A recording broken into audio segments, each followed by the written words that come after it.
hasret ki bitmeden başlar. Ne güzeldir ya Rab Kabe yolları. Öyle bir hasret ki bitmeden başlar. Ne güzeldir ya Rab Kabe yolları.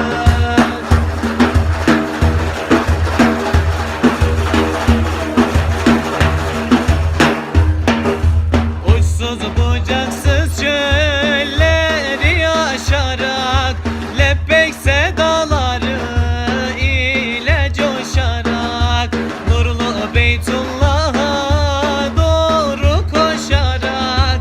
Ne güzeldir ya Rab Kabe yolları. Nurlu Beytullah'a doğru koşarak. Ne güzeldir ya Rab Kabe yolları. Yaklaştıkça Kabe heyecan başlar. Bu ulu gözlerden süzülür yaşlar. Öyle bir hasret ki bitmeden başlar.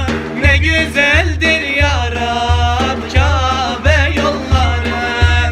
Öyle bir hasret ki bitmeden başlar.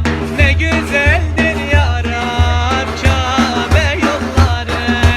Giydim beyazları, düştüm yollara. Ya Rab nasip eyle cümle kullara.